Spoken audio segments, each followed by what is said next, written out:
This is Work Together 9-4, textbook page 258, workbook page 199. This lesson deals with transactions that will go in the general journal. So far we've done the purchases special journal and we did the cash payments special journal. We still have the cash receipts special journal and the sales, but that's in the next chapter, chapter 10. And this is the general journal. This is where you put some of the miscellaneous transactions that don't belong in the other four special journals. So without further ado, we'll jump into it. This is going to talk about purchases, return allowance, because sometimes you purchase something and you get it back to your place and you go, well, that's not the right part, wrong size, and then you go and you take it back.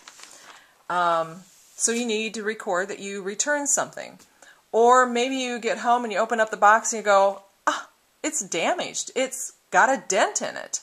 So you take it back and show them and you get what we call an allowance for that dent. You still get to keep the part. You say, well, I'll use it, but it's dented. And then they give you an allowance for having a dent and still taking it off their shelf.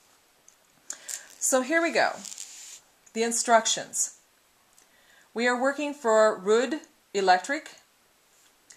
Using the current year, journalize the following transactions on page 8 of the general journal. So I'm going to put an 8 in my page number. Source documents are abbreviated. Memorandum is M. Debit memorandum is DM. And then we need to save our work for, so save your work to complete on your own 9-4. Oh, okay. So transaction, October 5th.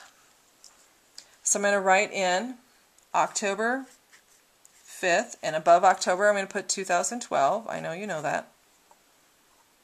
Bought store supplies on account from Designer Supplies. When I look at that, I bought store supplies. It's not a purchase. It doesn't go in the purchases journal because I didn't buy merchandise. If I bought merchandise, it'd be in the purchases journal.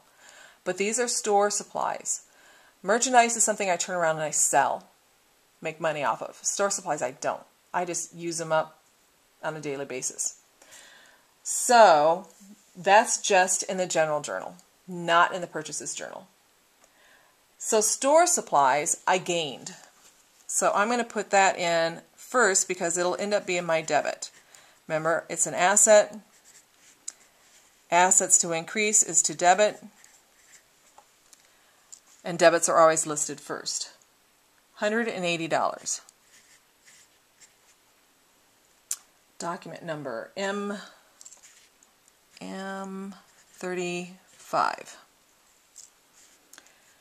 We're not done with the transaction because we know it has a debit and we has a credit. We always have to have one of each. So the other part is on account from Designer Supplies. So I owe money to Designer Supplies, and to owe is a liability, accounts payable. I'm going to indent just a little bit to indicate this is the same transaction.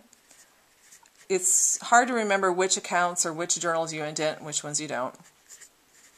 Accounts payable, and this is, instead of a dash, what we do is we put a slash in, and then we say designer, right? Designer Supplies.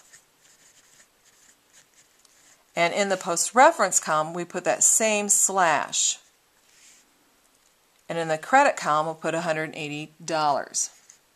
Now, why the slashes?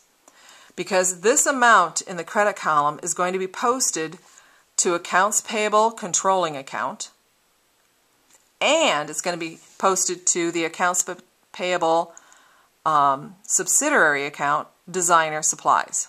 So it's going two places, and I'll end up with two numbers in the post-reference column. Next one, October 7th. So I'll put my 7 in. Returned merchandise to Hendrix Products, $540. Debit memorandum, $65. Well, I'm just going to put DM65 in my document number spot, so I don't have to worry about it. I returned merchandise to Hendrix Products. Okay, Hendrix Products, I must have bought from them, and I'm going to assume that I owed them money. So I'm going to decrease how much I owe them because I returned it. I don't owe them that money anymore. So I'm going to say accounts payable, and put your slash in. So the accounts payable controlling account can be decreased, and the specific company, Hendrix Products, can be decreased. And I have to also put a slash in the post reference column. How much did I return? $540 worth. And I'm going to credit on the next line, $540. But what do I charge that to? I'm going to charge it to purchases, return, and allowance. Because it said, return merchandise to Hendrix Products. So I must have bought something, didn't work, didn't like it, something, and I'm returning it. So what was purchased before is now returned. So purchases, returns, and allowance.